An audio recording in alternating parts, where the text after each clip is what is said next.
कुछ समाप्त नहीं होता भजन करने से, कुछ खत्म नहीं होता सत्संग करने से, संकीर्तन करने से। आप अगर अपने जीवन में थोड़ा सा भी शिव महापुराण की कथा को देखो, जब कथा सुनने बैठोगे ना, तो कोई कोई ऐसा भी आएगा जो बीच में आके खड़ा हो जाएगा, खड़ी हो जाएंगी और तुमको डिस्टर्ब करेंगी, तुम्हें कथा सुनने में तकलीफ देंगे कि तुम कह भी रहे हो बैठ जा, यहीं बैठ जा, पर फिर भी वो नहीं हिले, क्योंकि उसको ऊपर से भेजा गया है कि ये कथा सुनेगी और तुझे इसके बीच में जाके खड़े होना है। अगर इसने पूरी शिव महापुराण की कथा सुन ली, 3 घंटे की कथा सुन ली, तो फिर शंकर जी को इसका काम पूरा करना पड़ेगा, पर वो काम शिव जी खुद अटकाना चाहते हैं, इसलिए किसी न किसी को खड़ा कर देते हैं कि ये तुम्हारे बीच में कहीं बांधा उत्पन्न कर दे, कुछ ऐसी बांधा उत्पन्न करे कि जिससे तुम्हारा चित्त, तुम्हारा मन, तुम्हारी वृत्ति शिव तत्व तक ना पहुंचे, शंकर जी तक वो ना पहुंचे।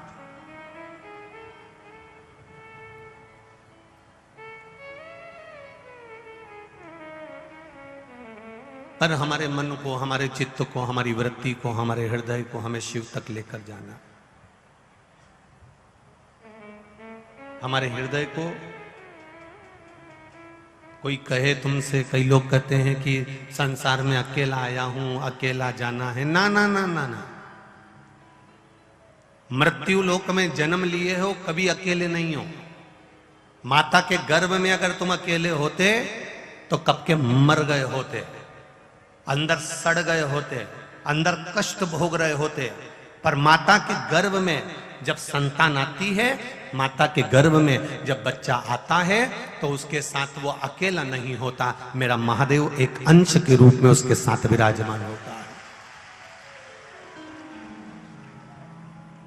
जन्म से लेकर मृत्यु तक, जन्म से लेकर अंतिम अवस्था तक मेरा देवाधिदेव महादेव तुम्हारे साथ में है, जन्म से मृत्यु तक। हां, थोड़ी परीक्षा ज्यादा ले सकता है, थोड़ा कष्ट जिंदगी में आ सकता है। एक पत्र आया है, देखिए।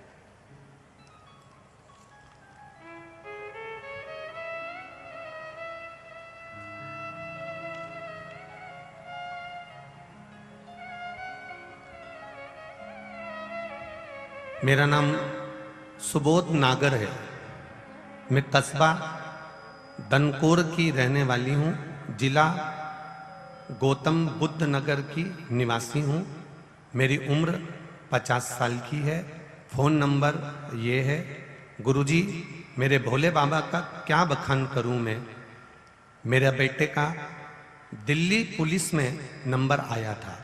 गुरुजी, कहीं खड़ी हो जिनने ये पत्र लिखा है, अगर वो यहाँ कहीं बैठी हो तो अपना हाथ जरूर हिलाइएगा। जिनका नाम है सुबोध नागर,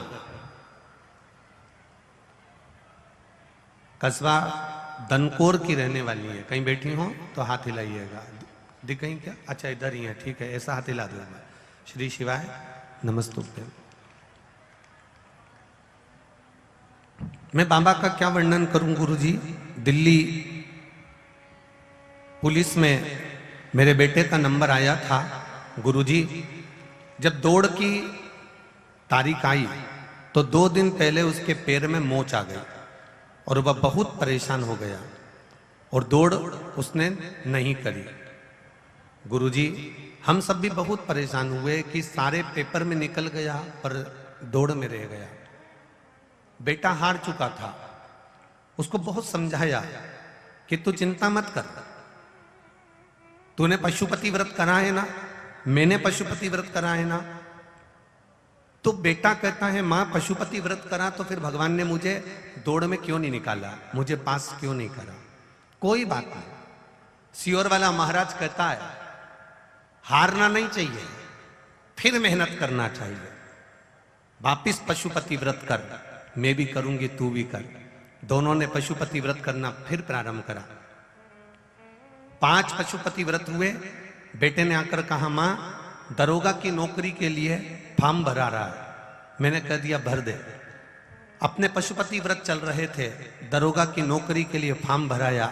बाबा की ऐसी कृपा हुई है गुरुदेव, वो साधारण पुलिस के लिए फॉर्म था, ये दरोगा के लिए था। बाबा ने उसमें नहीं करा और दरोगा की नौकरी मेरे बेटे को दिलवा दी। उसकी ट्रेनिंग चल रही है सीतापुर में, बाबा की कृपा है, इसलिए मैं यहाँ प्रणाम करने आई हूँ। बधाई आपको माता जी, दोनों हाथ हिला दो एक बार, हर हर महादेव, बहुत बहुत बधाई। एक बार अगर ना सुने, आप पुकारो उसको।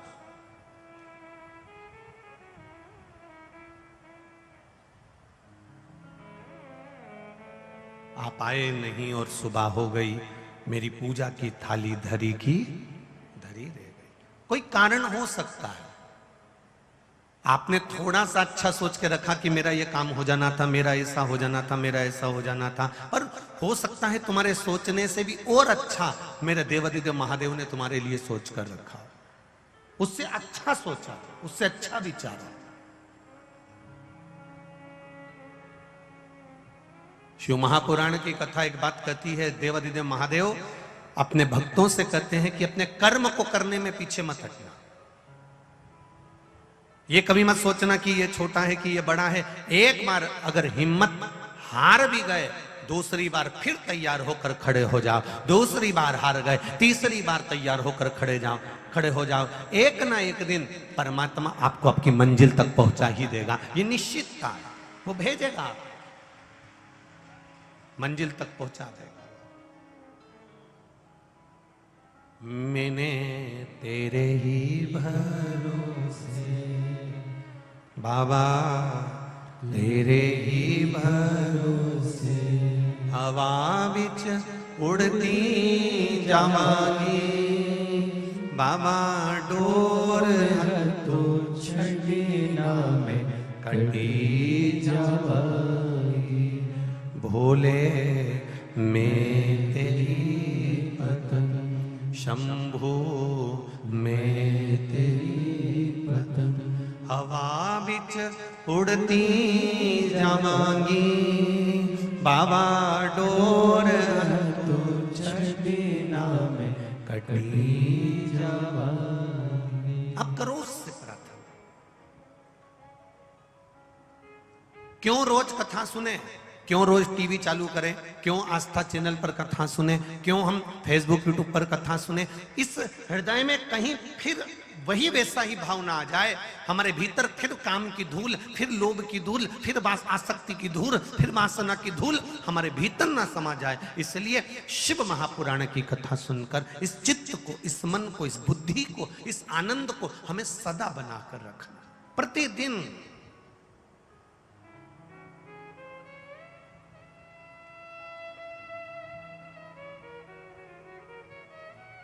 जैसे एक घर में बेटा होता है और एक घर में बहू, बेटा और बहू दोनों होते हैं, तो जब भी कोई बात करता है तो लोग कह देते हैं ये इसकी दुल्हन है। बोलो, बोलते कि नहीं बोलते? जम के तो बोलो, बोलते हैं ना, ये इसकी दुल्हन है, ये इसकी लाड़ी है, ये इसकी बहू है। मतलब और कभी किसी ने बात में ये कभी नहीं कहा कि ये इसका दूल्हा है, ये इसका लाड़ा है, ये इसका स्वामी। तो ये ऐसा नहीं बोलते, हमारे यहाँ बोलते हैं तो कहते हैं ये इसकी दुल्हन है। मतलब उसकी शादी को 40 साल हो गए, उसकी शादी को 30 साल हो गए, उसके बाद भी वो दुल्हन की दुल्हन ही है।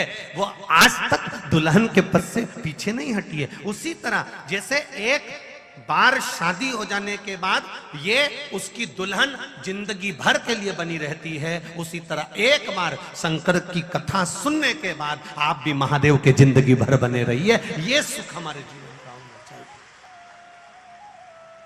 ये हमारे भीतर का एक भाव प्रकट होना चाहिए। इसीलिए कहते हैं बोल बम का नारा है,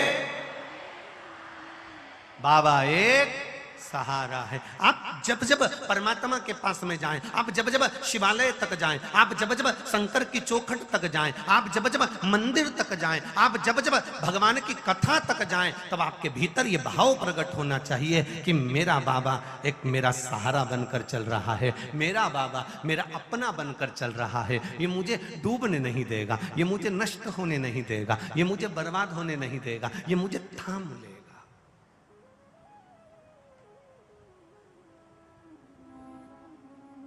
आग लगी आकाश में, पृथ्वी पर गिरे अंगारे, जो सतगुरु ना होते तो मर जाते सारे। वो संभाला है, उसने संभाल रखा है, उसने बचा रखा है। कभी अपनी चित्तवृत्ति में ये लेकर मत आना कि मैं अकेला, कभी मतलब, कभी नहीं।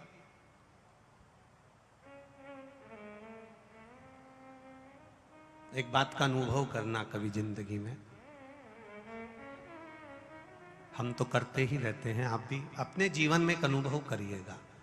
कभी शंकर जी के मंदिर में बैठे हो, शिवालय में बैठे हो और जल चढ़ा रहे हो, कभी अकेले बैठे हो और भगवान शंकर का स्मरण कर रहे हो, श्री शिवाय नमस्तुभ्यम का जाप कर रहे हो, कभी एकांत में बैठे हो, भगवान का भजन कर रहे हो, स्मरण कर रहे हो, अपने दुख का स्मरण कर रहे हो कि मुझे ये तकलीफ आ गई है, भोलेनाथ आप मुझे संभाल लो। कभी तुम्हारी चित्त वृत्ति में एकांत में बैठकर ये विचार आए तो तुम अनुभव करना कि तुम जहां बैठी हो ना, थोड़ी देर अगर आंख बंद करी, आप बैठे बैठे शिव जी को देख रही हो या नंदी को देख रही हो या सोच रही हो, विचार कर रही हो, आप भगवान शिव का अगर गुणगान करी हुई हो, शिव की भक्ति में डूबी हुई हो, तो तुम्हें ऐसा अनुभव होगा कि तुम्हारे पास में से कोई निकल कर गया है, कोई तुम्हें देख रहा है, कोई तुम्हारे पास बैठा हुआ है, कोई ऐसा अनुभव तुम्हारी जिंदगी में आएगा, ऐसा अनुभव तुम्हारे जीवन में आएगा कि कोई मेरे नजदीक में खड़ा हुआ है, कोई मुझे देख रहा है।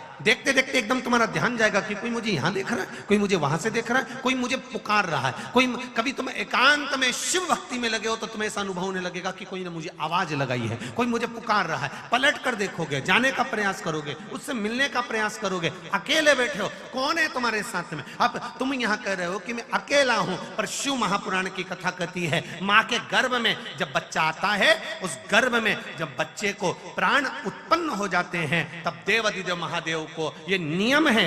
यम धर्मराज स्वयं जब भगवान के नंदी बनकर विराजमान हुए, धर्मराज जब नंदी बन गए, धर्मराज जब नंदी के रूप में शिव जी के बनकर रहने लगे, तब धर्मराज ने महादेव से कह दिया था, प्रभु जो गर्भ में रहे, उस गर्भ में रहने वाले बच्चे से अंतिम श्वास तक आपको प्रत्येक संसार में रहने वाले व्यक्ति का साथ देना पड़ेगा। शिव जी ने वचन दे दिया, जब माता के गर्भ में बच्चा आएगा और जब तक वो मरेगा, 80 साल 90 साल 100 साल 150 साल, जब तक वो मरेगा तब तक ये शिव उसके हर पल हर घड़ी हर क्षण साथ रहेगा। अब विचार आपको करना है, जैसे एक चूल्हे के अंदर आप माताएं हैं, बहुत सारे भाई लोग भी बैठे हुए हैं, आप लोगों ने अंदाजा लगाया होगा, कभी कभी एक चूल्हे के अंदर, अभी अब वो भी जान दो, अभी होली निकली है, अभी होली निकली है, अब होली की लकड़ी पूरी जल गई, होली का कंडा, होली की गोबरी, ये सब जल गई, राख राख इकट्ठी हो गई। करें दर्शन की नहीं करें?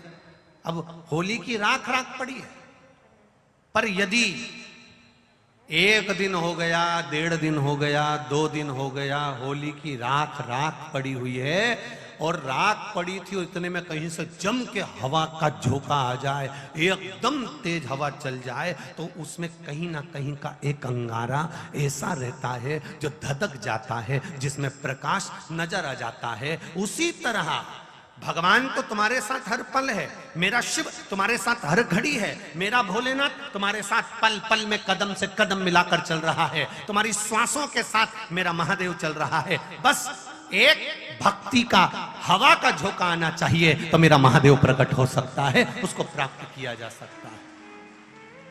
एक पवन का झोंका होगा, शिव तत्व सम्मुख होगा।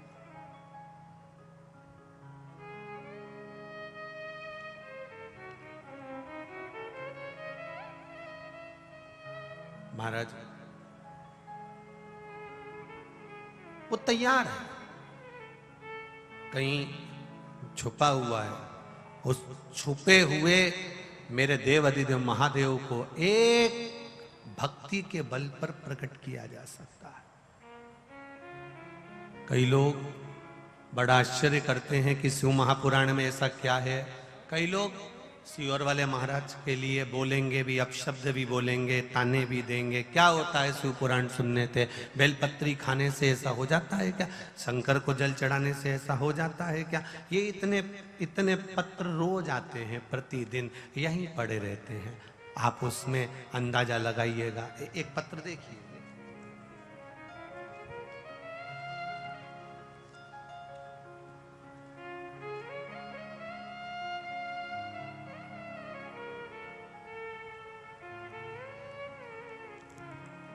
सारी डॉक्टरों की रिपोर्ट भी उन्होंने लगाई है इसमें।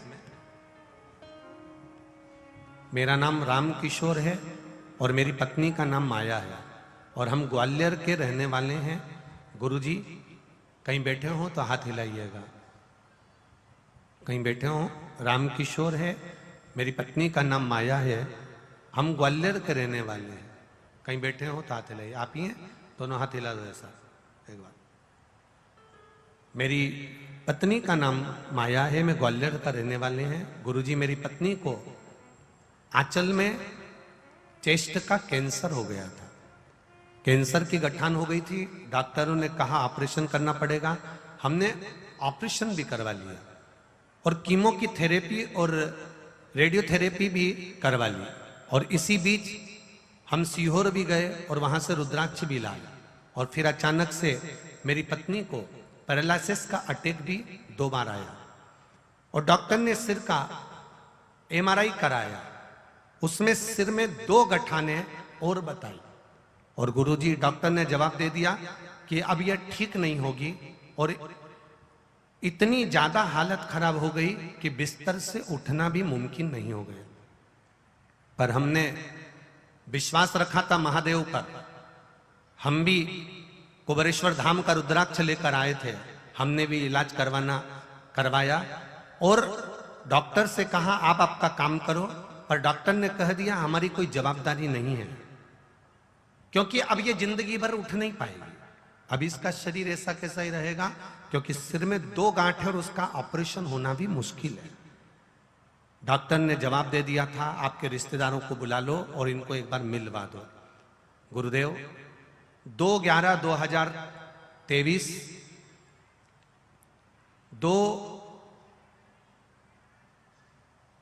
2022 फरवरी 2023 जिसकी रिपोर्ट नॉर्मल आने के लिए हमने देवाधिदेव महादेव से प्रार्थना करी।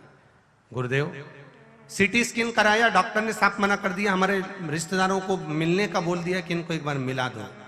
अब गुरुदेव वो रुद्राक्ष आप उनके यहाँ से लाए, वो शिवजी के कलश में गलाकर शिवजी को चढ़ाना और उस पानी को इसको मुख में लगाना। डॉक्टर मना कर रहे हैं। हमने कहा आप कह रहे हो कि रिश्तेदारों को मिला दो, तो हम उसको गंगा जल ही दे रहे हैं। हम रोज जल चढ़ाते, वो जल उसको देते। एक बेलपत्री शिवजी पर चढ़ाकर उठाकर लाते, वो उसके पास रख देते। बाबा की कृपा से 15 मिनट के बाद जो जांचें चालू होना हुई, सारी रिपोर्टें नॉर्मल आना प्रारंभ हो गई और पत्नी ठीक होना प्रारंभ हो गई और बाबा की कृपा से आज स्वस्थ है। आइए साथ में, हाँ हाथ ऊंचा कर दो एक बार। श्री शिवाय नमस्तुभ्यम। बाबा की कृपा से हम यहाँ प्रणाम करने आए हैं। बाबा ने उनको वापिस भेज दिया। एक लाइन बहुत अच्छी लिखी है आपने, ओ भोला सब दुख काटो, ओ भोला, बैठिए, सब दुख काटो। शिव तत्व है महाराज। आपका विश्वास, एक एक कदम मेरा महादेव आपके साथ में चल रहा है। आप जन्म लेते हैं उस दिन से, माता के गर्भ में जब पड़े रहते हो उस दिन से लेकर मृत्यु की सैया पर लेटे हो, तब तक मेरा देव अधिदेव महादेव आपके साथ में है। बस निवेदन इतना है कि आप अपने कर्म को करते करते, आप अपने कार्य को करते करते अगर भगवान के गुणगान में लगे हो, शिव भक्ति में लगे हो, भजन में लगे हो, तो उसका फल खाली नहीं जाता। आज इतनी धूप तेज है, कड़ाके की गर्मी पड़ रही है, उसके बाद में भी आप लोग देखो कितनी धूप में लोग बैठे हुए हैं, कितनी धूप में बैठे हैं। कितनी दूर दूर से आए, कितनी गर्मी में आए हुए हैं, कितना पैसा खर्च कर कर आए होंगे इतनी दूर पहुंचने के लिए। और कई कई ऐसे भी होंगे जो जगह ढूंढ रहे होंगे कि हमें जाना है ग्रेटर नोएडा, गुरुजी बोले हैं 11 नंबर सेक्टर, हम 11 नंबर सेक्टर में पहुंच गए, हमको क्या मालूम था कि इकोटेक भी बोलना था। बोलो रे, सही है कि गलत है? वहां पहुंच गए, वहां से फिर आए, फिर इधर उधर ढूंढते ढूंढते 2-2 ढाई-ढाई घंटे हो गए। कोई कोई सुबह 9 बजे का निकला और ढूंढते ढूंढते ढूंढते ढूंढते ढूंढते ढूंढते तब जाकर यहाँ पहुंचा। कोई 8 बजे का निकले तब यहाँ पहुंचे। जरा विचार करिएगा, आप कथा को नहीं ढूंढ रहे हो, आप सीहोर वाले महाराज को नहीं ढूंढ रहे हो, आप मेरे महादेव को ढूंढ रहे हो। वो मिल जाए, वो मिलेगा, प्राप्त तो होगा। ये भले तुम नीचे लटका कर आए हो, पर जितना बड़ा तुम्हारा पल्लू है ना, उससे दुगना भरकर भेजेगा, निश्चित है, निश्चित। बुलाता जरूर है, उसकी कृपा, उसकी करुणा, उसकी उदारता, उसकी दया होती जरूर है। आप पुकारो उसको।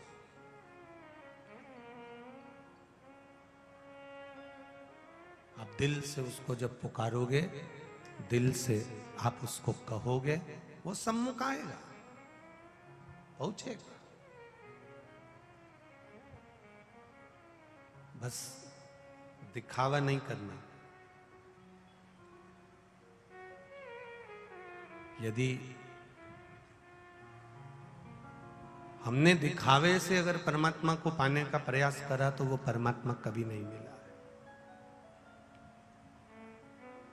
शिव मंदिर में भी जाना है तो हमको केवल विश्वास के बल पर जाना है, उसकी दृढ़ता के बल पर जाना है, उसके भरोसे पर जाना है। और विश्वास रखकर जब हम उसकी शरणागति की ओर जाएंगे तो वो आप रूप प्राप्त हो अपने आप।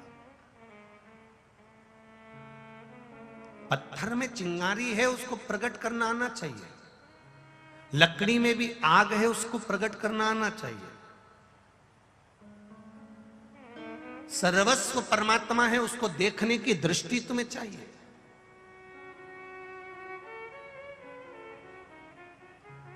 और जिस दिन ये दृष्टि आपके भीतर आ गई, अरे कितने तरह के लोग कथा में पहुंचते हैं साहब, आप देखो, उनका अंदाजा लगा, उनका विचार करिए। कितने लोग कथा में पहुंचते हैं। कोई भगवान की कथा सुनने के लिए आएगा, कोई भजन करने के लिए आएगा, कोई भोजन करने के लिए आएगा, कोई यहाँ आएगा तो ये देखने के लिए आएगा कि व्यवस्था कैसे चल रही है, कोई आएगा तो आदि धन के लिए आ जाएगा, कोई तुम्हारा मोबाइल के लिए आ जाएगा, कोई संपदा के लिए आ जाएगा, कोई आएगा तो कोई तुमको अपशब्द कहने के लिए आएगा। तो ये सब तरह का संसार है, सारी दुनिया विचित्र विचित्र लोगों से बनी। पर आप क्यों ना परमात्मा की भक्ति करो। आग लगे बस्ती में, जम के बोलो जरा, अपन रहो क्या किसको रोइए। भगवान की भक्ति में लगे रहो, भजन में लगे रहो, स्मरण में लगे रहो, संकीर्तन में लगे रहो। दुनिया कहे, कहने दो। मां उमा, माता पार्वती, मां उमा काशी से 15 किलोमीटर दूर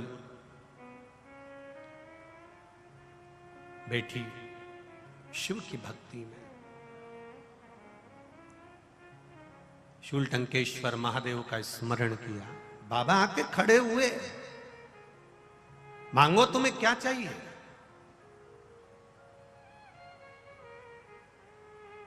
मैं तुम्हें क्या प्रदान कर सकता हूं। जिसका नाम ओघड़ दानी है, जिसका केवल नाम ओघड़ दानी है, वो कोई साधारण नहीं है।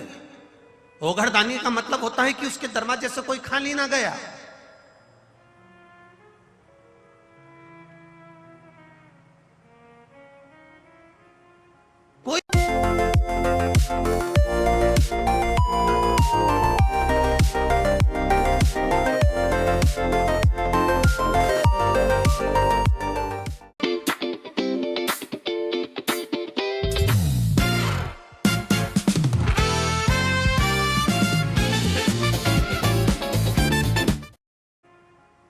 खाली ना जाए उसके द्वार से।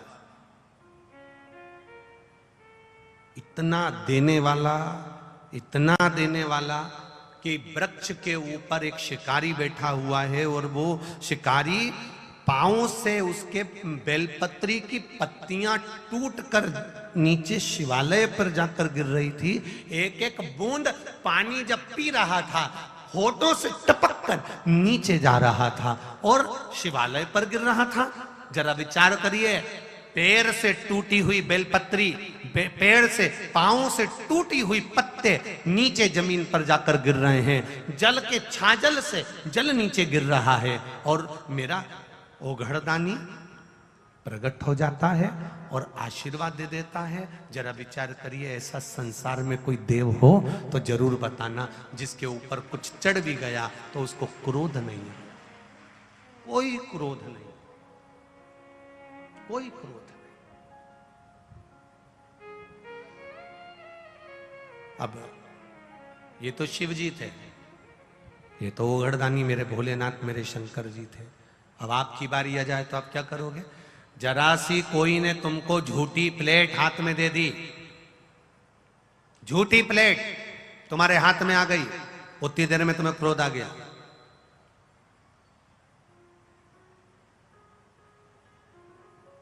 कप में चाय पी, पड़ोसन ने कह दिया ये कप मेरा भी ले जा, उतने में क्रोध आ गया, उतने में गुस्सा। जरा सा झूठा पात्र तुम्हारे पास आया और तुम्हें क्रोध आया। किसी ने झूठा पानी तुमको पीने को दे दिया, तुम्हें क्रोध आया। किसी ने झूठी थाली तुम्हें खाना खाने के लिए दे दी, तुम्हें क्रोध आया। तुम्हें झूठा दूध का गिलास किसी ने दे दिया, आधा पिया और आधा तुम्हें दे दिया, तो तुम्हें क्रोध आया। पर मेरे महादेव को, मेरे ओघड़दानी को, मेरे देवाधिदेव महादेव को मिला। शिवजी जानते हैं संसार में अच्छा कहां है, मिलेगा तो झूठा ही मिलेगा, झूठा।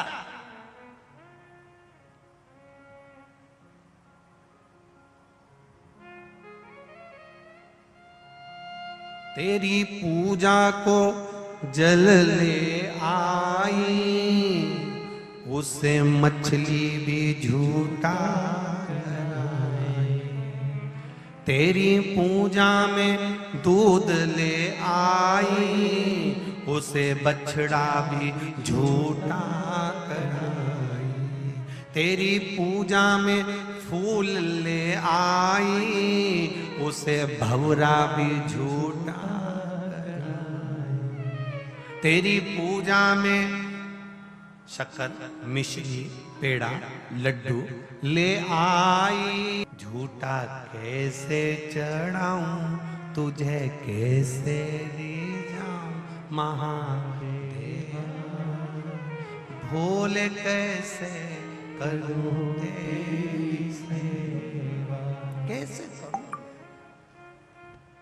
अब किसी ने, माता पार्वती जी ने कहा कि फूल भंवरे ने झूठा कर दिया, पानी मछली ने झूठा कर दिया, दूध बछड़े ने झूठा कर दिया, लड्डू चीटी ने झूठा कर दिया। अब इतना सब ये झूठा झूठा है और आप पर चढ़ रहा है तो भी आप प्रसन्न हो जाते हो। शंकर भगवान ने कहा यही तो संसार है, यही संसार।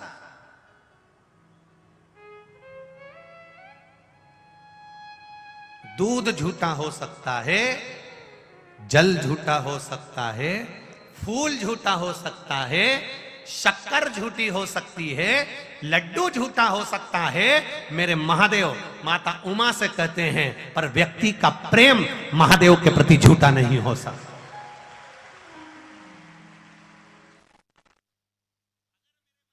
है तो प्रेम से आता, मेरे मन तो एक भरोसा लेकर आ रहा है और भरोसे से वो दिखता नहीं है। भरोसा अगर विश्वास पक्का है उसका, दृढ़ पक्का है उसका। भरोसा किसको कहते हैं, विश्वास किसको कहते हैं? जल झूठा हो सकता है, दूध झूठा हो सकता है, चढ़ाने वाला पुष्प झूठा हो सकता है, मिठाई चींटी की झूठी हो सकती है, पर आपका शिव के प्रति प्रेम और विश्वास कभी झूठा नहीं हो सकता। आप करो उसके प्रति लगन, आप लगो उसकी दृढ़ता में, उसके भरोसे। आप जब उसके भरोसे में रहोगे, भोलेनाथ दया करना मैं तेरे भरोसे। आप उसकी दृढ़ता में लगिए, आप उसके भरोसे में लगिए, आप उसके भाव में, इतने शुद्ध भाव में जुड़ जाइए कि वो आपका हो जाए और आप उसके हो जाए। मेरा एक निवेदन, कैमरा आपकी ओर आए तो आपको खड़े होने की जरूरत नहीं, क्योंकि यहाँ पर जितने श्रोता हैं ये शिव को पाने आए हैं, कैमरे के लिए नहीं आए हैं। इसलिए आप बार बार, बच्चे भी अगर खड़े हों तो उनको भी नीचे बिठाना है, हाथ नहीं हिलाना है। आप लोग आनंद से कथा सुनो। कैमरे वाले का काम है कैमरा चलाना, आपका काम है शंकर की भक्ति करना। इतनी दूर से 200, 300, 500 रुपए खर्च कर कर ऑटो में चलकर दिन भर भूखे रहकर यहाँ पहुँचे हो तो केवल कैमरे के लिए नहीं पहुँचे हो। आपका विश्वास आप शिव से जोड़ कर रखो। मेरा बाबा जब देगा तो खाली नहीं भेजेगा। विश्वास पक्का कर कर दृढ़ होकर चलो, विश्वास।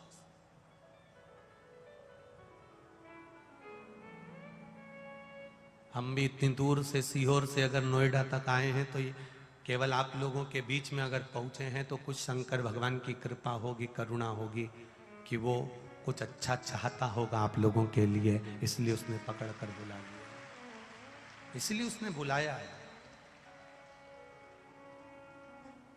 अपने समय का मूल्य समझो, वो जीवन एक आनंद हो जाए। करो विश्वास, भरोसा पक्का रखे। मेरे बाबा दया करना मैं तेरे भरोसे। मेरे बाबा दया करना मैं तेरे भरोसे। ना घर के भरोसे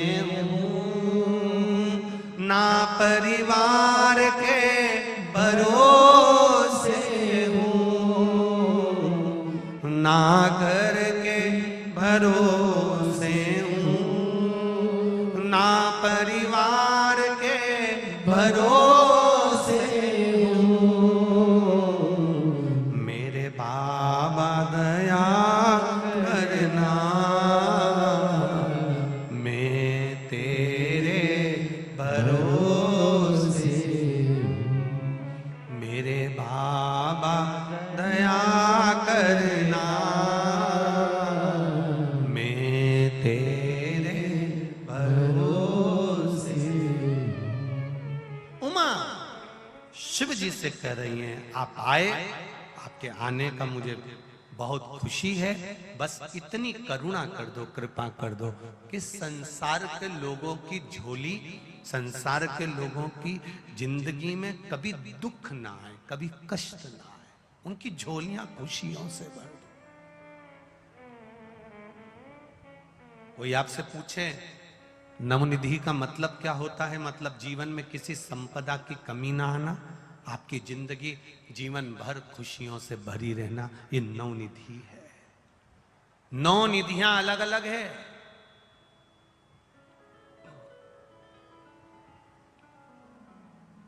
ये नवनिधि आप दे दीजिए, आप प्रदान कर दो। भगवान बोले नहीं नहीं उमा, पहले भी तेरे पास से मैं चले गया था। मेरा जाने का कारण केवल इतना था कि मैं ये नवनिधि किसी को दे नहीं सकता। मैं नहीं, क्योंकि इनका विश्वास दृढ़ ही नहीं है।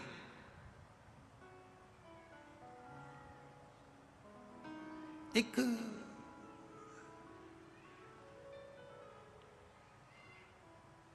बहुत पैसे वाला सेठ व्यापार करने जाता है, नाव से व्यापार करने के लिए जा रहा है। रोज आता, खूब कमा के लाता।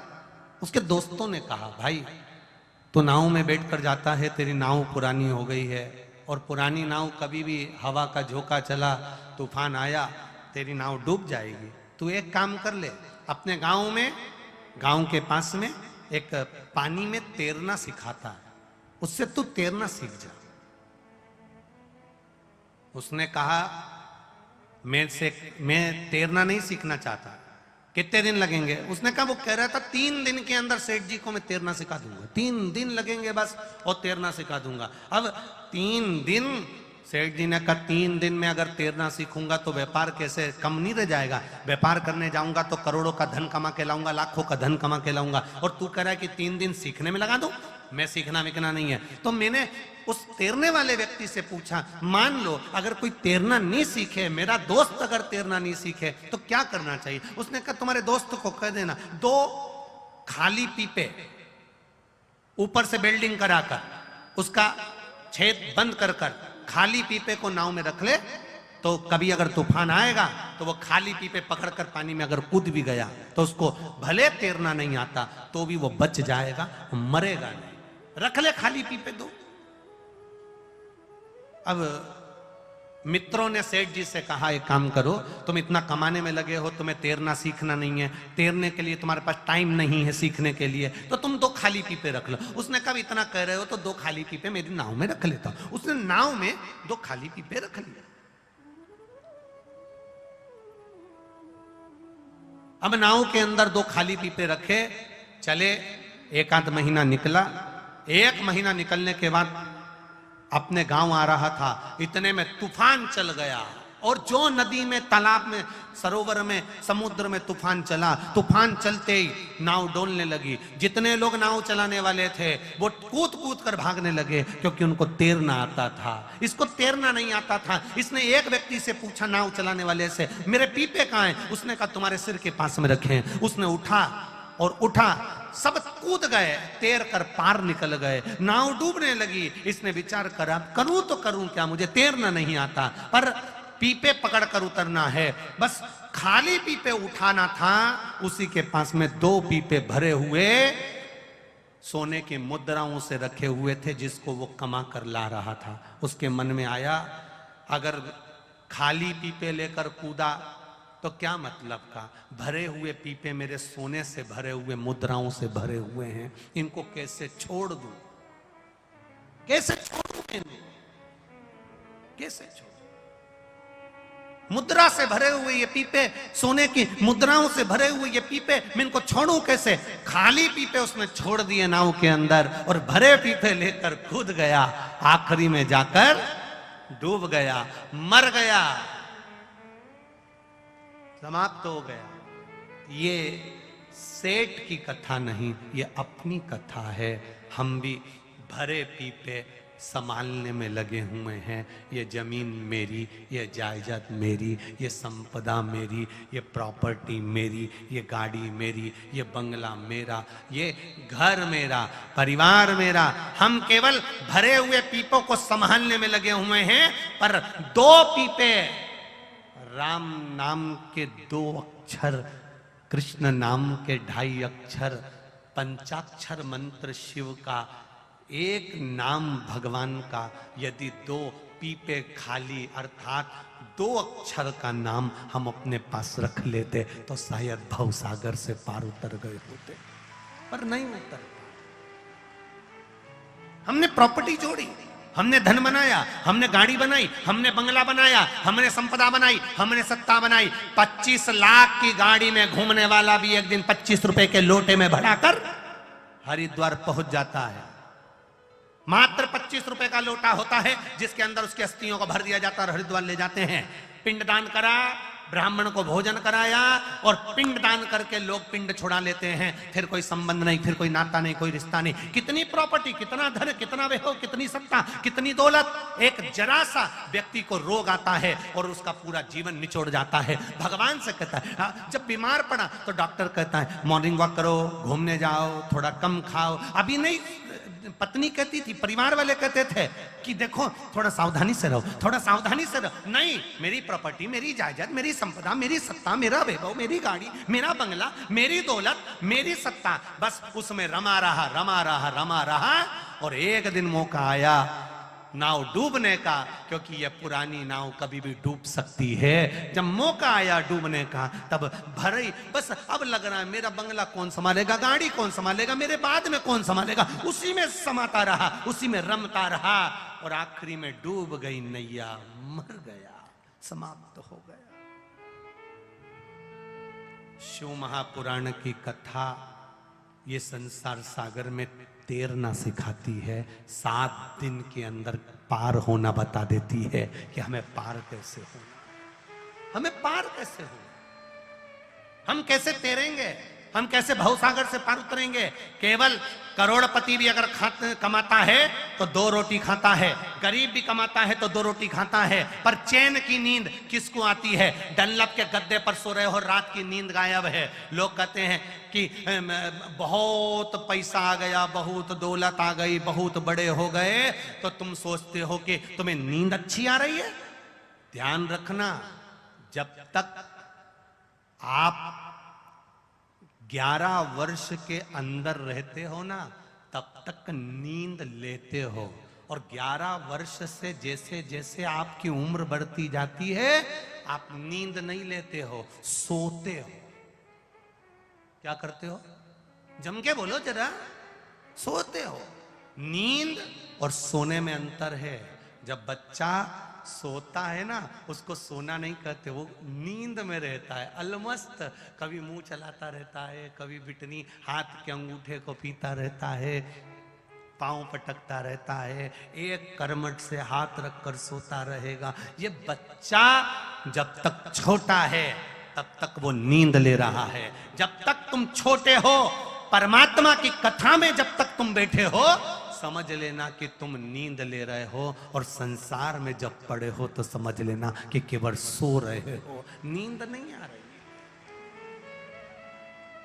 कितना वैभव लोगों के पास में है पर सो रहे हो, नींद नहीं है।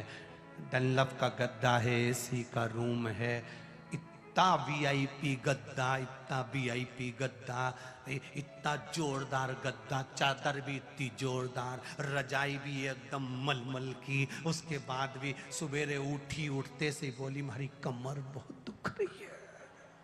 उठते से जब गद्दा इतना जोरदार है, रजाई इतनी जोरदार है, चादर इतनी जोरदार है, एसी लगा हुआ है, रात्रि को 1 गिलास दूध भी पीकर सोए हो, खूब जोरदार दोनों टाइम का भोजन मिल रहा है, चकाचक खा रहे हो, अच्छे कपड़े पहन रहे हो, बाथरूम में सब कुछ रखा हुआ है, डेंटिंग पेंटिंग का सामान। आजकल तो साबुन भी नहीं रखते, ऐसा डब्बा लगा देते, दवा उसमें से निकालो, पोत के फिर नहा लो।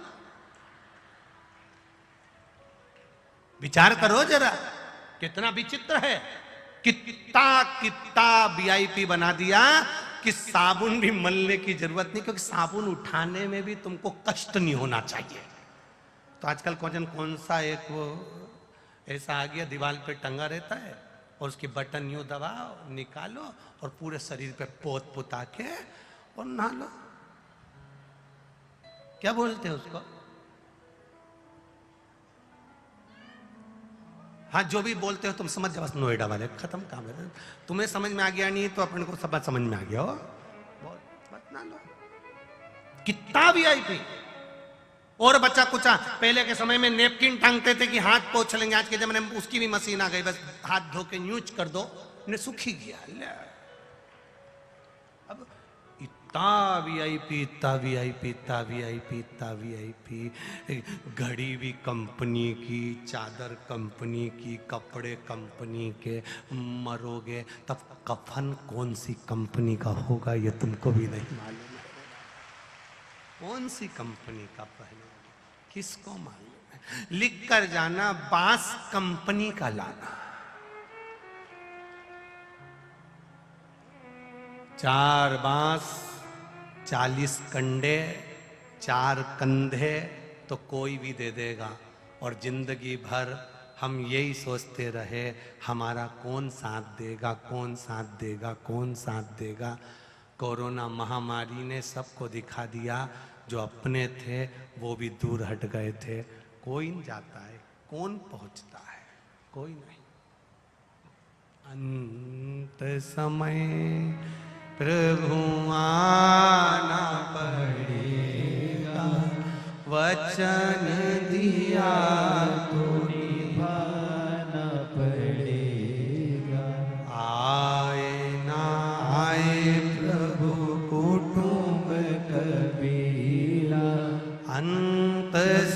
भय प्रभु आना पड़े। संसार का बड़ा विचित्र नियम है। माता उमा ने भगवान महेश से कहा, आप नवनिधि संसार के लोगों को दे दीजिए, इनको सारा सुख दे दीजिए, कोई दुखी ना हो, कोई की आंख में आंसू ना हो, कोई रोए ना, ऐसा संसार के लोगों को दे दो। भगवान महेश ने कहा, नहीं हो सकता, ये नहीं हो सकता।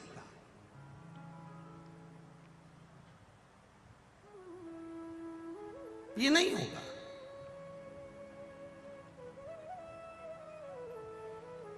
क्योंकि कर्म के अनुसार फल दिया जाता है। आप दुनिया की लेखनी पलट सकते हो, क्या कर्म गति नहीं पलट सकते? देव अधिदेव महादेव ने कहा, सुनो उमा, संसार के लोगों के लिए मैं तुम्हारा ये वचन नहीं मान सकता कि मैं सबको नवनिधियां दे दूं, पर इतना वचन जरूर दे सकता हूं कि जो मेरे शिवालय तक आकर जीवन में एक बार भी भूल से भी एक जल का पात्र भरकर मेरे ऊपर समर्पित करता है, मेरे शिवलिंग का मात्र स्पर्श कर लेता है, नवनिधि भले ना दूं पर एक निधि उसके जीवन में खुशियों की जरूर दे देता हूं। एक निधि, उसको महाआनंद निधि कहा गया। महाआनंद वो दे दूंगा।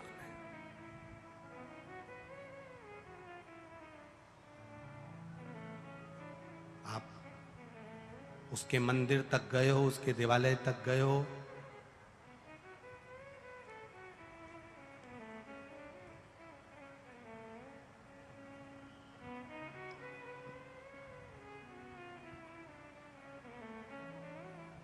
उसकी चौखट तक गए हो, उसने आपको दिया है, खाली नहीं छोड़ा। शीश भोले के गंगा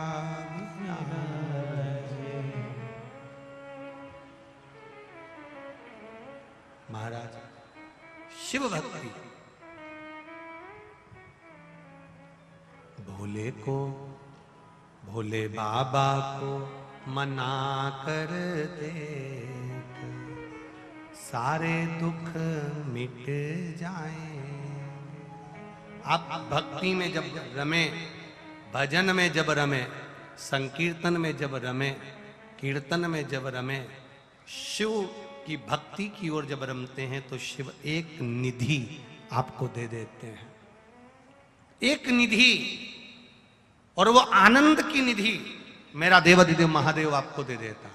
आनंद की पार्वती जी ने, मां उमा ने कहा कि आप नवनिधियां संसार के लोगों को नहीं दे सकते।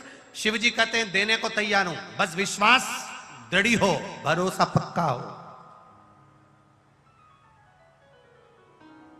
भरोसा पक्का, विश्वास दृढ़ हो, मिल जाए।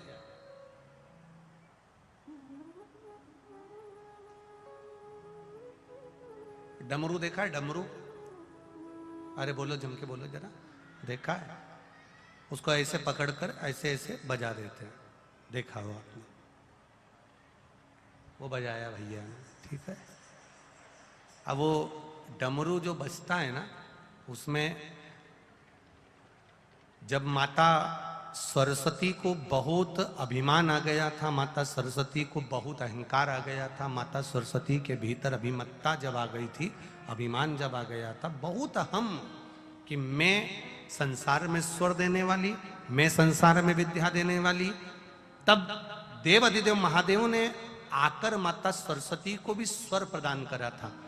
14 बार डमरू का नाद कर कर माता सरस्वती को स्वर दिए थे।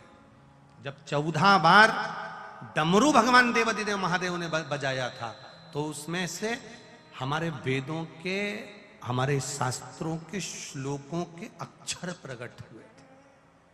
अर्थात शिव महापुराण की कथा कहती है, केवल शिवालय में जाकर शंकर भगवान का मात्र स्पर्श कर लेने से, मात्र स्पर्श कर लेने से केवल मात्र स्पर्श कर लेने से सारे वेद, सारे पुराण, सारे शास्त्रों का सुख हमारे जीवन में प्राप्त हो जाता है, मात्र शिवालय में शिवलिंग का स्पर्श कर लेने से। और ध्यान से सुनिएगा, अगर मान लो शिवालय को स्पर्श नहीं कर सकते, शिवलिंग का स्पर्श नहीं कर सकते, तो शंकर भगवान के मंदिर की जो चौखट है, शिव मंदिर जहां पर मणिभद्र विराजमान होते हैं, भगवान शंकर के गण विराजमान होते हैं, द्वारपाल विराजमान होते हैं, जिन्होंने राजाओं को मणि तक प्रदान कर दी, ऐसे राजा ऐसे द्वारपाल जहां पर विराजमान होते हैं, ऐसे द्वार की चौखट का भी मात्र स्पर्श, मान लो किसी किसी मंदिर में शंकर जी का शिवलिंग नहीं छीने देते, कोई कोई कर्नाटक साइड चले जाओ, दक्षिण साइड चले जाओ, तो शिवलिंग को हाथ नहीं लगाने देते। अगर मान लो शिवलिंग का स्पर्श भी ना करने दें, शंकर भगवान का शिवलिंग छूने भी ना दें, तो उसकी चौखट तो है ना, उसका द्वार तो है, उसकी चौखट तो है।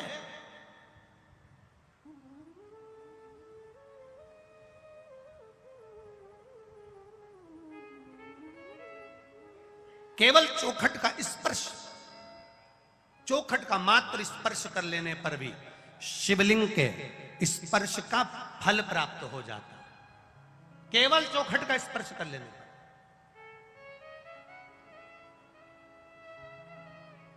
अब ये उमा पब्लिक स्कूल के अंतर्गत ये कथा हो रही है, सिसोदिया परिवार के,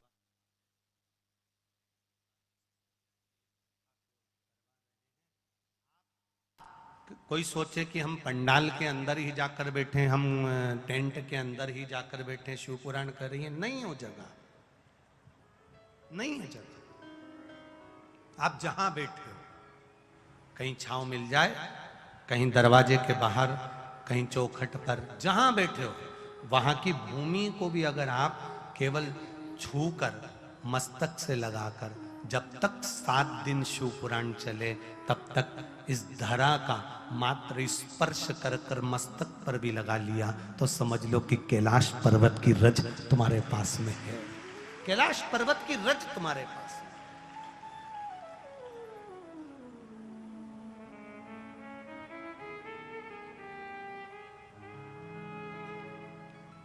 खोल लो महाराज।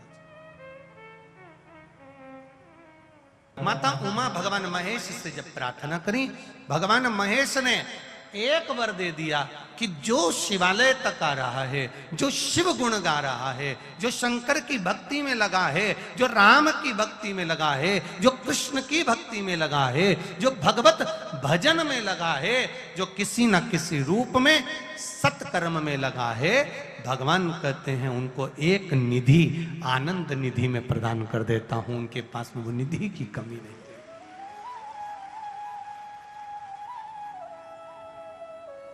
आपकी करी हुई प्रार्थना, आपका करा हुआ भजन खाली नहीं जाता। अब माता उमा ने कहा कि 9 निधियां एक साथ मिल जाए, ऐसा कोई क्रम हो। शिवजी कहते हैं मेरे अंश से, मेरे अंश से माता अंजना के गर्भ से एक बालक जन्म लेगा, जिसका नाम, जम के बोलो, हनुमान होगा।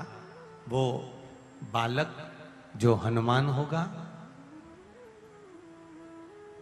अशोक वाटिका में जहां पर मां जानकी जी विराजमान होंगी, जब हनुमान वहां पहुंचेंगे तब मैं स्वयं तो नहीं दे पाऊंगा, पर जानकी जी से हनुमान को वर दिलवा दूंगा।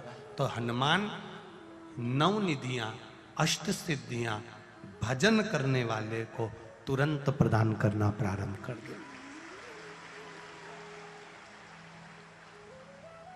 और आया शंकर सुमन केसरी नंदन, शंकर भगवान के ही स्वरूप में। कोई तुमसे कहे कि हनुमान जी अलग हैं, कोई तुमसे कहे राम जी अलग हैं, कोई तुमसे कहे कृष्ण अलग हैं, कोई तुमसे कहे कि शंकर अलग हैं, कोई तुमसे कहे देवियां अलग है, कोई तुमसे कहे देवता अलग हैं। शिव महापुराण की कथा कहती है 33 कोटि देवी देवता सब एक हैं। हमने इनका विभाजन कर दिया है अपनी सोच से, अपनी बुद्धि से, अपने चित्त से हमने इनको अलग कर दिया। शिव जी ने वर दे दिया, स्वयं के अंश से अंजना माता के गर्भ से शिव प्रकट हुए और शंकर स्वयं हनुमान के रूप में प्रकट होकर फिर संसार के लोगों को नवनिधियां देने के लिए आतुर हुए। पर माता उमा जी ने कहा, हे बाबा, हे भोलेनाथ, हे त्रिकालदर्शी, हे कैलाशी, हे अविनाशी, ऐसी कृपा करिए ना इसकी संपूर्ण जगत का कल्याण हो जाए। बार बार जीव पुनरपि जननम पुनरपि मरणम 84 लाख योनियों में जन्म मृत्यु के प्रपंच में ना फंसे, ऐसी कुछ कृपा कर दीजिए। बाबा देवाधिदेव महादेव ने कहा, सुनो पार्वती, सुनो उमा, केवल संसार का मनुष्य ही 84 लाख योनियों में नहीं पड़ता। कर्म की गति इतनी विचित्र रहती है कि संसार में आने के लिए देवताओं को भी कुछ योनियों में पड़ना पड़ता। उमा, आपके प्राण जाएंगे सती के रूप में आओगी, सती के प्राण जाएंगे पार्वती के रूप में आएगी। ये तो मनुष्य के कर्म की गति है जिसको मनुष्य भोगता रहता है। फिर कहेंगे आपसे, मत बुरे कर्म कर बंधे वरना पछताएगा, भगवान की आंखों से तू बच नहीं पाएगा, तू बच नहीं पाएगा। अरे ओ अज्ञानी मत करना, तेरे कर्म का फल भी तू ही पाएगा, जैसा किया तूने तेरे आगे आएगा। मत बुरे कर्म कर बंदे वरना पछताएगा, भगवान की आंखों से तू बच नहीं पाएगा, तू बच नहीं पाएगा। उमा माता ने शरीर छोड़ा, सती बनकर प्रकट हो गई। दक्ष प्रजापति के यहां पर जिनका जन्म हुआ है,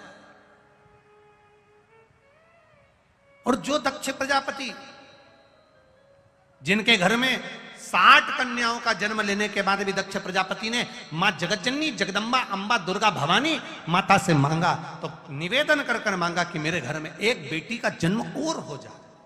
अब पहले से इतनी कन्याओं का जन्म होने के बाद में एक बेटी और मांग रहा है। जरा विचार करिएगा, सोचिएगा, चित्त में लाइएगा। क्यों, किस लिए, कारण क्या है, किस कारण से, किस कारण से फिर बेटी को जन्म मांग रहे हैं, फिर बेटी को चाहिए, कारण क्या? तो कहा, बेटा एक कुल को तारता है और बेटी 2 कुल को तार देती है, इसलिए मुझे बेटी प्रिय है। बेटी पर धन्य है आज के लोग, धन्य है। बेटा जन्म लेता है तो नगाड़े, ढोल, बैंड, बाजे खूब बजते हैं, और बेटी जन्म ले तो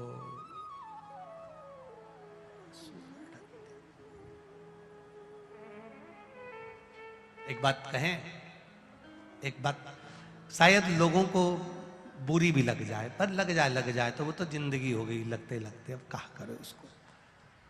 एक बात कहना चाहेंगे, भले लोगों को लगे तो लग जाए, पर इतना जरूर कहेंगे, घर की मां, घर की बेटी, घर की बहू, घर की सास, घर की ननंद, घर में रहने वाली जो भी नारी हो, शिव महापुराण की कथा कहती है नारी पुरुष का आधा हिस्सा है, तो शिव पुराण कहती है कि नारी भी किसी गुरु से कम नहीं होती है, वो मार्ग बताने वाली होती है। किसी किसी को बुरा लग सकता है इस बात से कि गुरुजी ने नारी को गुरु कहा। हाँ, क्यों नहीं हो सकता। एक मां जब अपने बच्चे को ज्ञान देने के लिए आती है, छत्रपति शिवाजी की माता जीजाबाई ने कह दिया छत्रपति शिवाजी से, शिवाजी ये सामने बना हुआ किला मुझे चाहिए। शिवाजी कहते हैं उस किले में दे रहा है, उसके पास सेना है, किले को मैं अपना नहीं बना सकता। अगर सुन शिवाजी, कल तक ये किला मेरा नहीं हुआ तो सोच मैं इस किले पर चढ़ाई करूंगी। इतना सुनना था, छत्रपति शिवाजी तुरंत अपने कुछ सैनिकों को साथ लेकर चढ़ाई कर दी है। हजारों की संख्या और शिवाजी के पास थोड़ी सी संख्या, तो भी मां अपने बेटे को जब ज्ञान देती है तो ऐसे कई किलों का राजा बना देती है। वो शिवाजी छत्रपति शिवाजी। एक मां अपने बच्चे को जब ज्ञान देती है साधारण नहीं रखती। एक पत्नी अपने पति को ज्ञान देती है तो सती अनसुईया बन जाती है, सावित्री बन जाती है, अपने पति के प्राण वापस लेकर आ जाती है। एक बहन अपने भाई के लिए तत्पर होकर अपने भाई के लिए यमुना बनकर यम को भी साध लेती है। एक बुआ जिसको लोग ये होली मानकर जलाते हैं, ये होली नहीं है भाई, ये हिरण्यकशिपु की बहन का नाम था डूंडा। क्या नाम था? जम के बोलो जरा। डूंडा। इसलिए आज भी होली में मोटे मोटे लकड़ी के डूंड जलाए जाते हैं, डूंडा जलाए जाते हैं। डूंड ये क्या बुरी थी? अगर ये हिरण्यकशिपु की बहन डूंडा बुरी थी तो फिर होली की पूजन काहे के लिए करते हो? किस लिए करते हो? डूंडा बुरी नहीं थी। इसके पास में एक चादर थी, ब्रह्मा जी ने दी थी। चादर ओढ़ कर बैठेगी, तू बच जाएगी, जिसको जलाना है वो जल जाएगा। हिरण्यकशिपु ने कहा बहन तेरे भतीजे को जलाना है क्योंकि वो मेरे कहने पर नहीं चलता, तू चादर ओढ़कर बैठ जाना, गोदी में प्रहलाद को बिठा लेना, तेरा भतीजा जल जाएगा। दुनिया के लोगों ने थोड़ी कहानी को चेंज कर दिया, असली कहानी तक नहीं पहुंचे। शिव पुराण असली कहानी का स्मरण करा रही है। डूंडा हिरण्यकशिपु कह रहे हैं बहन तू चादर ओढ़कर बैठ जाना, ब्रह्मा जी की दी हुई, तू जलेगी नहीं, तेरा भतीजा जल जाएगा। बहन ने भाई का कहना माना क्योंकि भाई को प्रेम करती थी, स्नेह करती थी। बहन भाई का संबंध होता है, नहीं मानती कहना तो बुरा लग जाता, तो भाई का भी कहना माना। अग्नि में बैठी बहन, चादर ओढ़कर बैठी, प्रहलाद को गोदी में बिठा लिया। चारों तरफ से जब अग्नि लगी तो डूंडा को लगा मेरा भतीजा जल जाएगा। डूंडा ने अपनी चादर उतारकर अपने भतीजे पर डाल दिया और अपने भतीजे को बचा लिया और डूंडा खुद जल गया। इसको कहते हैं बुआ, जो देती है दुआ। बुआ कभी बद्दुआ नहीं देती, अगर बद्दुआ देती तो उसका नाम बुआ नहीं होता, उसका नाम कभी बुआ नहीं होता। उसने अपनी चादर उतारकर अपने भतीजे पर डाल दी, प्रहलाद को बचा लिया, खुद जल गई और जलकर परमात्मा की होली इसलिए हमारे यहां मनाने लगे। जम के बोलो जरा, होली इसलिए हमारे यहां होली मनाते हैं। क्यों मनाते?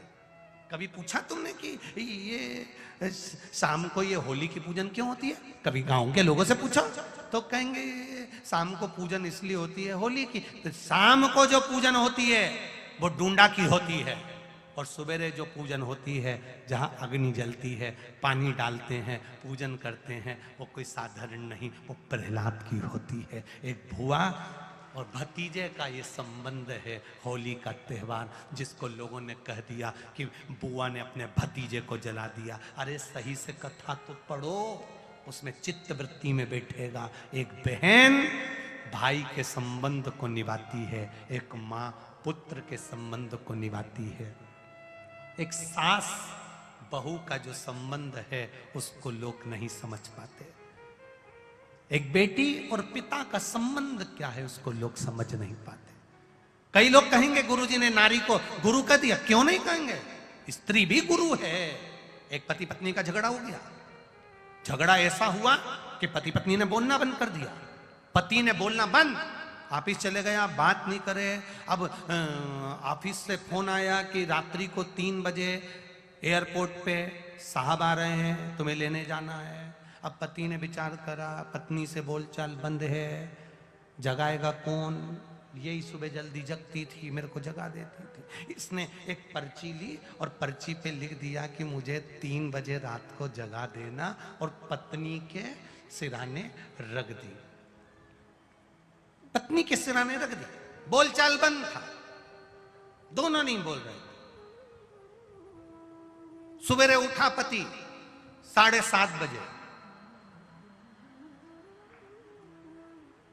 उठते से देखा तो उसके पास में ऐसी 25 से 30 पर्ची पड़ी हुई थी, ऐसी। पति ने खोल कर देखा तो उसमें लिखा था, उठ जाओ 3 बज रही है।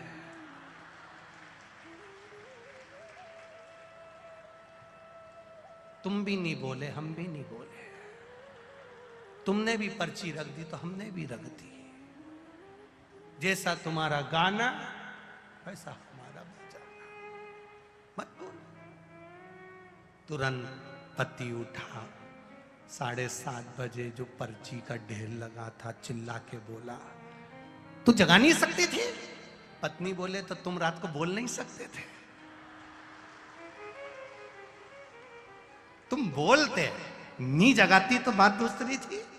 तुम्हारे लिए तो मैं रात भर जगकर सवेरे उठा सकती हूं, मैं नारी हूं। एक स्त्री में, एक नारी में शिव तत्व आधा भरा हुआ होता है।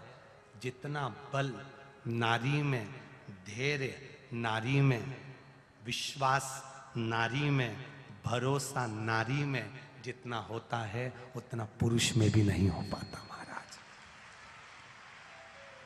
पति का जरा सा सिर दुखता है और वो पूरे घर को हथेली पर उठा लेता है, और पत्नी जिसके गर्भ में संतान होती है, कष्ट पर कष्ट भोगती रहती है, मुख से एक शब्द नहीं कहती है, वो नारी होती है। वो नारी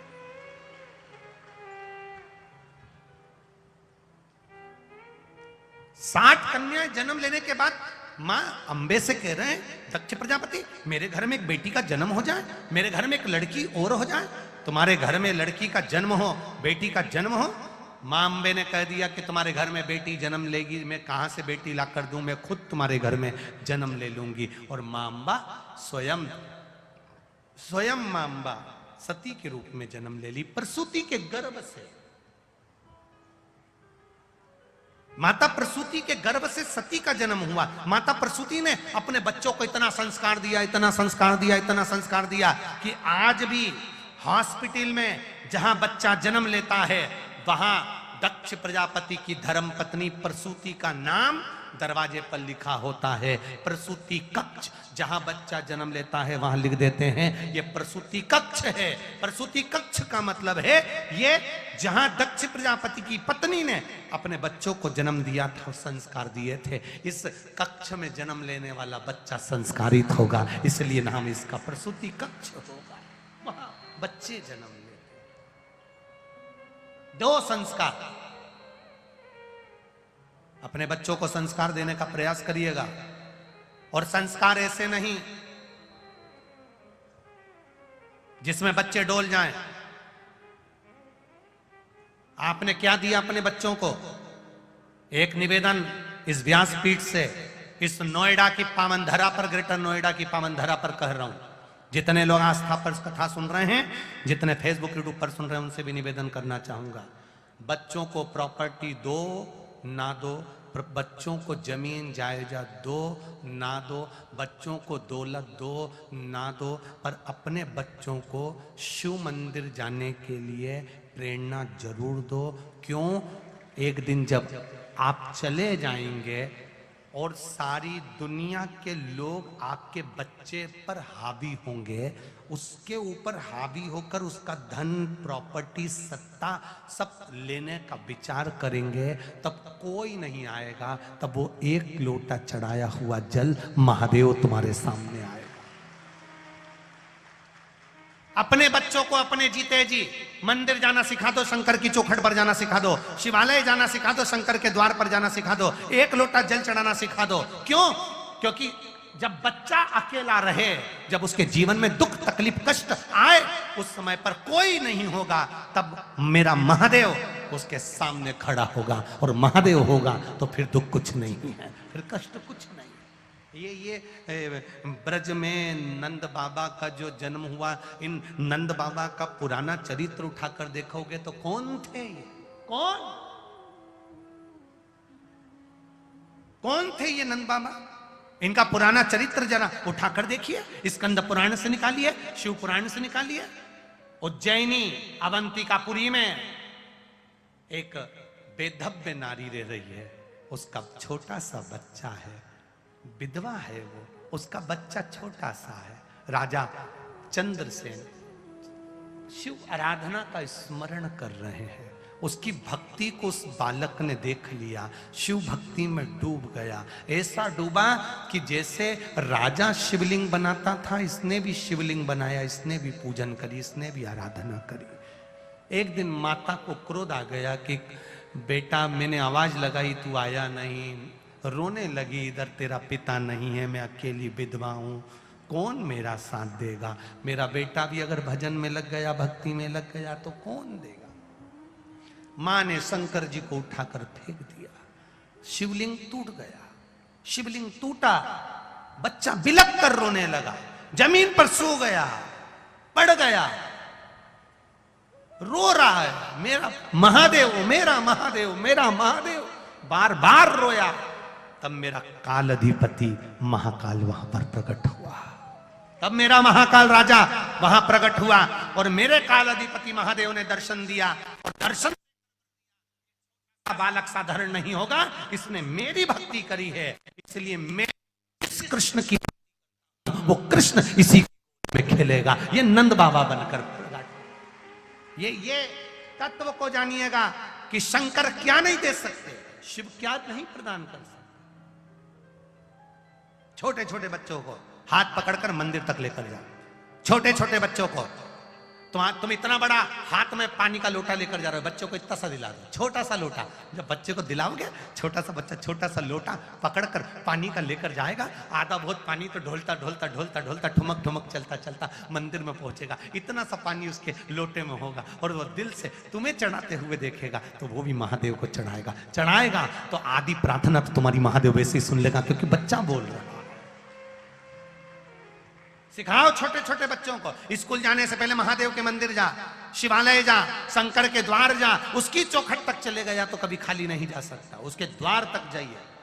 माता प्रसूति के गर्भ से जन्म लिया माता सती ने, सती शिव की आराधना में लग गई, भगवान शंकर की इतनी आराधना इतनी आराधना इतनी आराधना करी, महादेव पति के रूप में मिल गए, पति बन भी गए। पति बनने के बाद महादेव ने सोचा चलो सती को थोड़ा घुमा लाओ।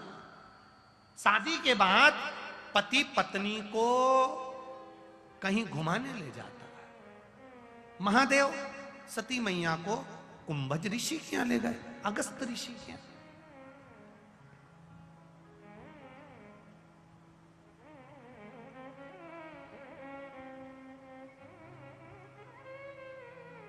कितना शिव भक्ति का कितना बल प्राप्त हुआ है, जरा विचार करिएगा। जो पिकनिक के स्पॉट बने हुए हैं, जितने पिकनिक की जगहें बनी हुई है, आज की स्थिति में वो सारी पिकनिक की जगह भीड़ नहीं है जितनी भीड़ महादेव के 12 ज्योतिर्लिंग में ब्रज में अयोध्या में बनी है। जितनी भीड़ ब्रजमंडल में, जितनी भीड़ अयोध्या में, जितनी भीड़ चित्रकूट में, जितनी भीड़ प्रयागराज में, जितनी 12 ज्योतिर्लिंग में, उज्जैनी काशी आदि आदि की जगह पर बनी।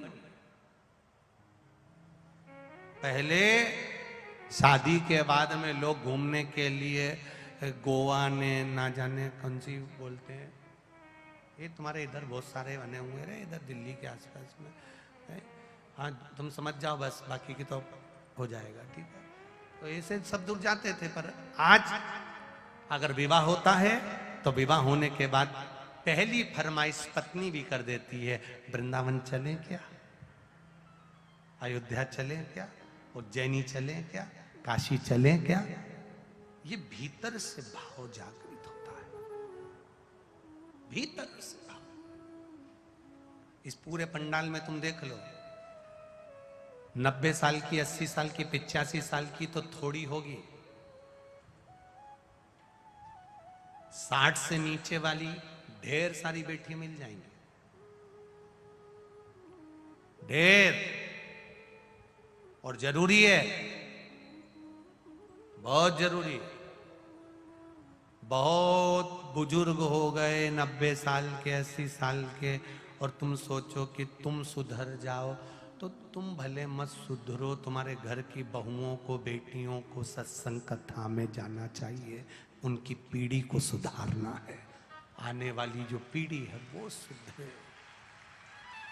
अब तुम सुधर के करोगी भी कि अब तो सुधरने का समय हो गया, सुधर भी जाओगे तो अवस्था। बुढ़ापे का सबसे बड़ा गुण है चुप रहना, बुढ़ापे का सबसे बड़ा आभूषण है मौन रहना, बुढ़ापे का सबसे बड़ा रतन है चुप रहो। जितने चुप रहोगे उतने पूजे जाओगे, उतने पूजे जाओगे, उतने। एक 5 कुंटल का, 5 टन का एक घंटा और एक छोटा सा घंटा। ये छोटा घंटा तो कोई भी बजा दे, पर जो बड़ा घंटा होता है ना, उसको केवल हिलाने में दम निकल जाए तो वो कोई से नहीं बजे, तो लोग क्या करते हैं, बस घंटे का पांव पड़ते तो चल देते हैं। बस तुम्हें भी घर में वो सासू बनना है जो बड़ा घंटा, बोलो ही मत ही ज्यादा, जितना बोलोगे उतना सुनना पड़ेगा। इसलिए क्या किसको रोइए, चादर तान के सोइए, आग लगे बस्ती में अपन रहो मस्ती में। कई माताएं कहती है, कई गुस्से में आकर के देती है, जिस दिन मैं मर गई ना, आटे दाल का भाव मालूम पड़ जाएगा। वो तो मैं हूं तो सब चल रहा है, वो तो मैं हूं तो सब संभाल रही हूं। और जो ऐसा कहनी तो उससे कह देना आधा घंटा मरी जा, जमर आधा घंटा मर के देख लो, घर चले कि नहीं चले, परिवार चले कि नहीं चले। जिंदा हो तो भी चलेगा और मर जाओगे तो भी चलेगा। ये तो भगवान ने जो रचा है संसार, बड़ा विचित्र रचा है, बड़ा विचित्र है। शिव कथा कर रहे हैं, भगवान शंकर का संवाद कर रहा है। सती मैया जन्म ली, शिव जी के साथ मंगल विवाह हुआ। कुंभज बाबा के यहाँ, अगस्त ऋषि के यहाँ कथा श्रवण करने के लिए गई। चित्त में, मन में विश्वास लेकर देवाधिदेव महादेव अगस्त ऋषि के यहाँ पहुंचे हैं, कुंभज बाबा के यहाँ पहुंचे हैं, और सती मैया उनके साथ में कथा सुनने के लिए पहुंची। अब देखिए, अगस्त ऋषि के यहां पर जब माता सती भगवान शिव के साथ में, ओगड़दानी के साथ में माता सती जब भगवान शंकर के साथ पहुंची हैं कुंभज बाबा के यहां कथा सुनने के, शिव जी का मन कथा में लगा, पर माता सती का मन कथा में नहीं लगा। शिव जी का मन तो लगा, पर माता सती का चित्त नहीं लगा, मन नहीं लगा। जब माता सती का मन कथा में नहीं लगा तो देवाधिदेव महादेव ने विचार करा, जरा कुंभज बाबा से पूछा जाए सती के हृदय में क्या चल रहा है। तो माता सती के मन में चल रहा था कि मेरे विवाह के बाद मेरे महादेव मुझे लेकर आए तो कथा सुनाने के लिए लेकर आए, इससे अच्छा तो मेरा शरीर जलकर भस्म हो जाता तो अच्छा। कथा में बैठकर, भगवान शंकर की साक्षी में बैठकर, भगवान शंकर के साथ बैठकर, भगवान शिव की शिव महापुराण में बैठकर तुम्हारे मन में जो चलता रहता है बाबा वो पूरा जरूर करते हैं। इसलिए अच्छा सोचना, अच्छा करने का प्रयास करना, अच्छा विचार करना।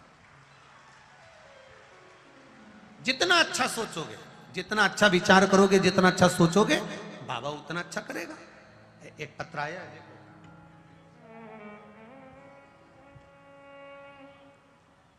पत्र बड़ा है।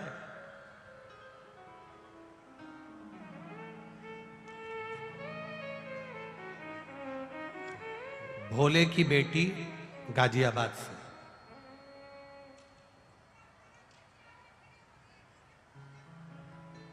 पत्र में लिखा है,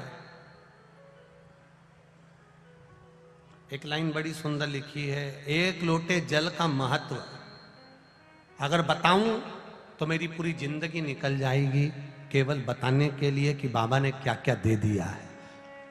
कुछ चीजें जिसने लिखा होगा पत्र, उन्होंने नाम नहीं लिखा है, बस भोले की बेटी लिखा है।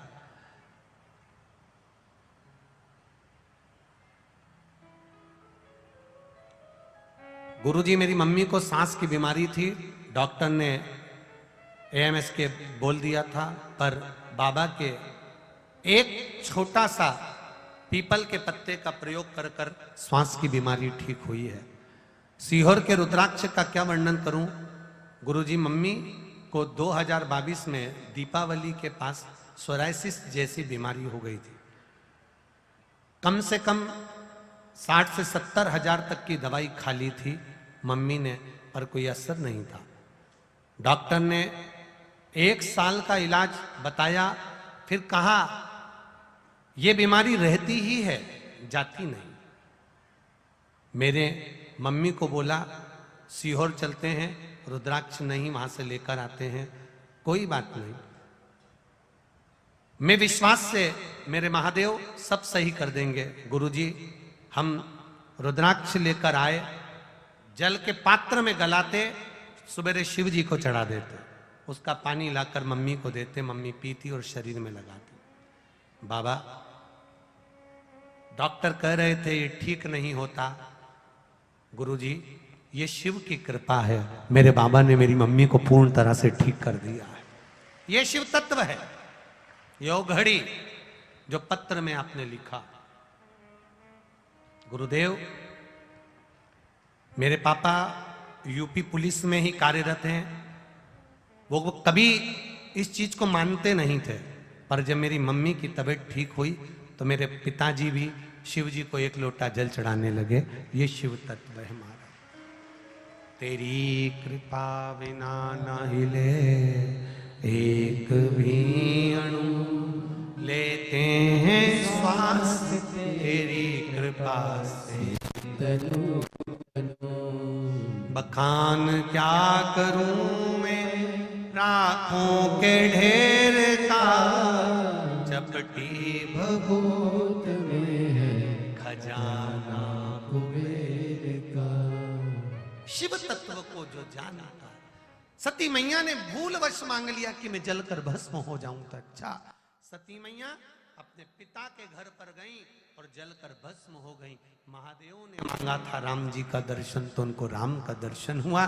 जो सती माता जलकर भस्म हुई वही हिमालय राज के यहाँ पार्वती के नाम से विख्यात हो गई। और माता पार्वती भगवान शिव को रिझाने के लिए तप साधना करती हैं।